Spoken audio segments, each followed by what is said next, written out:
Psalm 78. Give heed, O my people, to my teaching. Listen to the words of my mouth. I will speak in parables. I will talk of old mysteries, which we have heard and known, which our ancestors have told us. We will not keep them hidden from our children. We will announce them to the coming generation, the glorious deeds of the Lord, His might and the wonders He has done. He issued decrees for Jacob and set up a law in Israel, which He commanded our ancestors to teach their children, so the next generation would learn and teach their own children.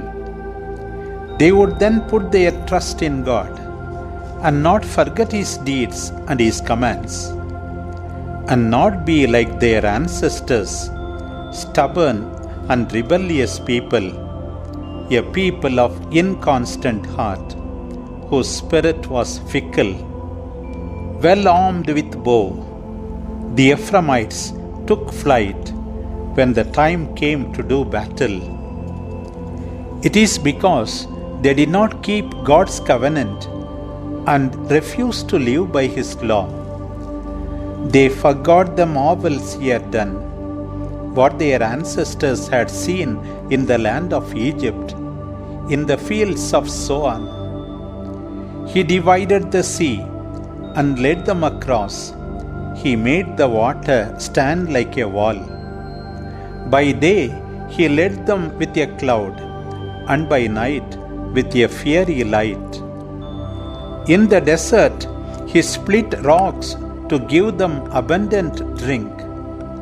He made streams come out of a rock and caused water to flow like a river. Yet they sinned even more against Him and rebelled against the Most High in the desert. They tested God, demanding the food they craved.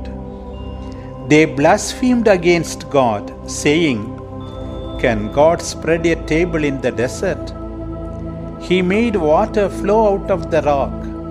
Can He also give His people bread or meat?" When the Lord heard this, He was enraged. A fire raged against Jacob. His anger flared against Israel, for they had no faith in God, nor trust in His deliverance. Yet He commanded the skies above and opened the doors of heaven. He rained down manna upon them and fed them with the heavenly grain. They ate and had more than their fill of the bread of angels. Then from heaven He stirred the east wind, and by His power let loose the south wind, to rain down meat on them like dust. Birds as thick as the sand on the seashore fell inside their camp, lying all around their tents. They ate till they were satisfied, for He had given them what they craved. But even before they were finished, while the food was still in their mouths, God's anger rose against them. He slew the strongest among them and laid low the flower of Israel. In spite of all this, they kept on sinning and did not believe. So He swept away their days suddenly as a storm, and their years in terror. When He slew them, they repented and sought Him earnestly. They remembered that God was their rock, the Most High, their Redeemer. But they flattered Him with their mouths. They lied to Him with their tongues, while their hearts were unfaithful. They were untrue to His covenant. Even then, in His compassion, He forgave their offenses and did not destroy them. Many a time He restrained His anger and did not fully stir up His wrath. He remembered that they were but flesh, a breeze that passes and never returns. How often did they rebel against him in the wilderness? How often did they grieve him in the desert? Again and again they tested him and provoked the Holy One of Israel. They did not remember his power in redeeming them from the oppressor, neither his marvels shown in Egypt, nor his wonders in the fields of Zoan, when he turned the rivers to blood and the oppressors had nothing to drink. He sent swarms of flies that devoured them, frogs that devastated them. He gave their crops to the caterpillar and their produce to the locust. He destroyed their vines with hail and their sycamores with frost. He struck their herds with plague and their flocks with thunderbolts. He unleashed his fury against them, his wrath, indignation, and strife, a band of destroying angels. Giving vent to his anger, he did not spare them from death, but gave them over to the plague. He struck down Egypt's firstborn, manhood's first fruits in the tents of Ham. Then he led forth his people like a flock, and guided them like sheep through the desert. He led them safely, they did not fear, but the sea engulfed their enemies. He brought them to his holy land, to the mountain his right hand had won. He drove out peoples before them, and gave them the land as their inheritance.